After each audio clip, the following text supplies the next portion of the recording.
Another day out here on a windy and beautifully sunny day, which is the reminder that the sun still shines even when there is an overcast of sadness in the hearts of those who, like this forest, is full of death.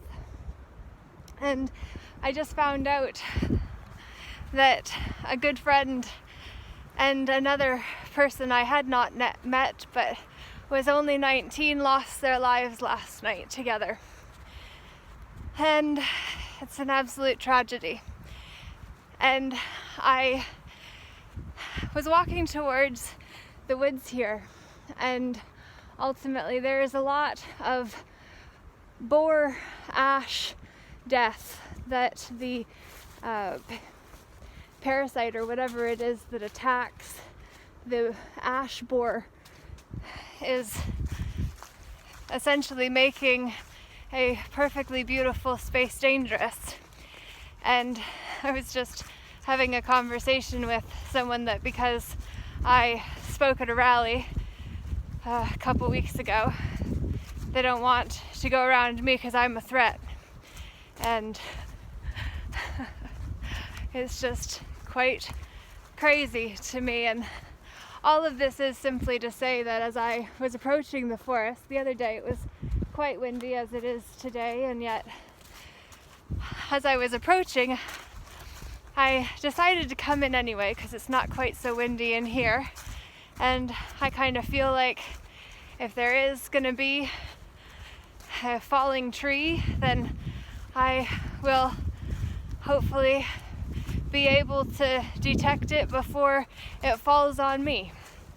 And I kind of thought to myself, it's a calculated risk that I'm willing to take, just the way that when I spoke on the stage and said we need to unite movements and stop trying to focus on one and instead make it all the same one. Because ultimately the intention is for us to have freedom and be free instead of just dumb, like these rules. And the sun dances over top of my heart as I say that, because it was a realization I came to yesterday. And my friend and his friend, who both lost their lives for a not yet known reason, but one can only suspect that it might have been connected to drugs, which is another calculated risk. And when I found out that my friend had passed before knowing of the other two, I called Michael Seegers and I just asked if there were some calls that I could make to help cut his soul free and be able to reach higher planes than what his soul can do on his own in his lost way while here. And then where he is now, I don't know, but I'll do what I can because I loved that man as a friend. And the person he passed away with evidently was 19 years old, and it's just such an absolute shame. And as I walk through a familiar route, a path that I know and have walked many times in the last couple years, it just strikes me that last night while he was choosing his path, I was participating in the first Jesus vigil that Michael has ever led. Well, I don't know about ever, but Wednesday nights at 7 are now when he will be leading us through a Jesus vigil where we get a dictation and we do decrees, and I was on that call for 2.5 sacred hours, and it was well worth it because I'm finally kind of coming to understand what we're here for.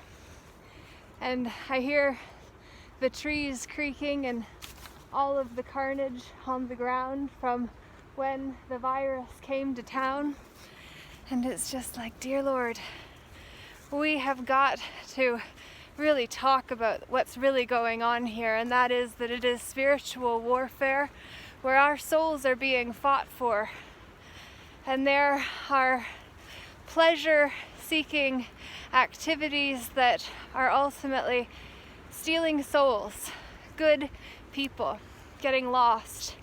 And I don't know what to say other than I'm gonna do my best to just keep correcting my own course so that I can help someone that might look to me because of what I believe and have come to in the last few years, and may want to know that there are good examples, and so I'm doing my best to be one. And I have made my fair share of mistakes that people that know that me won't forgive or forget, and that's their stuff, not for me to judge or take on, nor is it for me to play into and sink down to try to justify how far I've come and how all of that was part of what my soul needed to be able to come to a different level of understanding about what is really going on here. So I hope this message gives you a spark of hope, that if you are still judging yourself or someone else for where they were when they were at that point in their lives, unzipped and showing off aspects of themselves that weren't really them, that you will be graceful enough to forgive, not forget, and ultimately move beyond it and not lock yourself in the past, not lock yourself in what was not meant to last, but came into your life for a time to teach you, as it did me. And drugs are not the way. And there are people who think they know me and truly don't, that think that's what I'm about. And it's like, I'm high on life because I naturally stay at a higher level.